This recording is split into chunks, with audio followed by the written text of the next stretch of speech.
আসসালামু আলাইকুম সুপ্রিয় দর্শক শ্রোতা বন্ধুরা, আপনারা দেখতে পাচ্ছেন ক্যামেরার সামনে নিয়ে এসেছি একটা ফুটফুটে লাল টুকটুক আপুকে। তার কথাগুলো আপনাদের সামনে তুলে ধরবো, চলুন শুনে আসা যাক এই সুন্দরী লাল টুকটুক আপুর কথাগুলো। আসসালামু আলাইকুম আপু, ওয়ালাইকুম আসসালাম। কেমন আছেন আপনি? ভালো আছি। আপনি কেমন আছেন? আছি আলহামদুলিল্লাহ। আপনার নাম কি আপু? আমার নাম সুবর্ণা। সুবর্ণা, কোথায় থাকেন সুবর্ণা আপু? আমি ময়মনসিংহ বাড়ি, আমি ময়মনসিংহ ভাড়া থাকি। ময়মনসিংহ বাড়ি, ময়মনসিংহে ভাড়া হ্যাঁ, থাকেন? ভাড়া থাকেন কেন? নিজের বাড়ি নিজে নিজে থাকবেন? নিজের বাড়ি নাই, নিজের বাড়ি অসহায়। নাই? না, না। জায়গা জমিও নাই? জায়গা জমি নাই বলতে মানে আমাদের নাই, নানির আছে, নানিটার মধ্যে ও থাকি। নানির আছে। হ্যাঁ, আপনার বাপ মা আছে? আমার বাবা নাই, মা আছে। বাবা নাই, মা আছে। বাবা নাই কেন? বাবা মারা গেছে। মারা গেছে? তো এখন কার কাছে থাকেন? আপনার মায়ের কাছেই? না, আমার মার কাছে, নানির কাছে থাকি, বাসা ভাড়া থাকি। নানির কাছে থাকেন? হুম। তো ভাড়া বাসায় থাকেন যেখানে, সেখান থেকে আপনার জন্মস্থান কতটুকু দূরে? অনেক দূরে নাকি কাছাকাছি? মানে আমাদের বাড়িটা বলছে আপনার ওই যে ফুলপুর, আচ্ছা। ময়মনসিংহ ফুলপুর আর থাকি, আপনি? ময়মনসিংহ ভাড়া।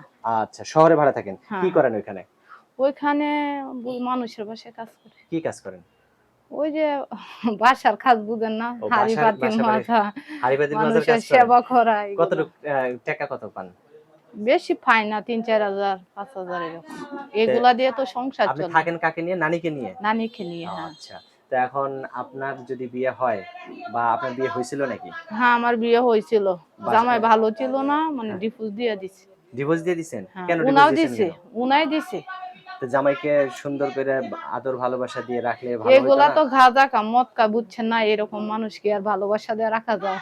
তো এখন যদি কোনো মানুষ আপনাকে ভালোবাসতে চায়, কিরকম মানুষ আপনার জীবনের সঙ্গী আমার ওই হিসেবে? যে শুনেন, মানে মানুষটা আমারে ভালোবাসতে হইব, আমাকে চিনতে হইব। আমি এরকম একটা মানুষ চাই যাতে বুড়ো হোক, মানে বয়স্ক হোক, জন হোক, মানে আমার লাইফটা যে মানে সুন্দর করে সাজায় নিতে পারবো, আমি তারই চাই। আচ্ছা, অনেক সুন্দর কথা বলছেন আপু। আপনার ফোন নাম্বার দিবেন ভিডিওতে? হ্যাঁ, আমার ফোন নাম্বারটা দেবো, আপনি মুখস্থ বইলা আছে? দেন, ওই যে এখানে না মুখস্থ। আমার হাতে যে নাম্বারটা দিছেন, এই নাম্বারে যদি কেউ ফোন দেয়, আপনি ধরবেন তো? হ্যাঁ, হ্যাঁ, আমি নাকি আবার ধরবো। আপনার জামাই ধরবে? না, আমার জামাই নাই তো, জামাই আচ্ছা, থাকলে কি আচ্ছা। প্রতিবেদন আসি? আচ্ছা, তো ঠিক আছে, আমি বলে দেই নাম্বারটা, আমার সাথে আপনিও বলেন। আচ্ছা, বল। 013 013 51 51 65 65 84 84 04। 04। এটাই তো আপনার ফোন নাম্বার? হ্যাঁ, এটাই আমার ফোন নাম্বার। এটাতে ফোন দিলে মানে আমাকে পাইবো। আর আমি চাই একটা ভালো মানুষ যাতে আমার জীবন লাইফে আসে, বুঝছেন? আচ্ছা, আপনার কি ক্যামেরা সেট আছে? Imo call? না, আমার ইমো মোবাইল নাই, আমার বাটন মোবাইল তো আছে। ইমো মোবাইল এখনকার যুগে তো সবাই ব্যবহার করে। আপনি কেন ব্যবহার করেন না? শুনেন, সবাই ব্যবহার করতে পারে না, কিন্তু সবাই তো ভাগ্যে ইমো মোবাইল হয় না। আমাদের কে আচ্ছা, দিব? আচ্ছা, আমরা আচ্ছা। অসহায়। একবেলা ২ বেলা খাইতেই পাই না, আবার ইমো মোবাইল চালাবো। আচ্ছা, ঠিক আছে। যদি কেউ আপনার মুখটা দেখতে চায়, আপনি দেখাইতে পারবেন কারো মোবাইল থেকে? আর আমার কথা হচ্ছে যে আমার জীবন সঙ্গী হইব, যে আমার মুখ দেখতে চায়, সে আমাকে মোবাইল একটা কিনে দিব। সে তার সাথে আমি মানে মোবাইলে মানে কথা কথা বলবেন। বলবো, মানে এখন মুখ তাকে দেখাবো।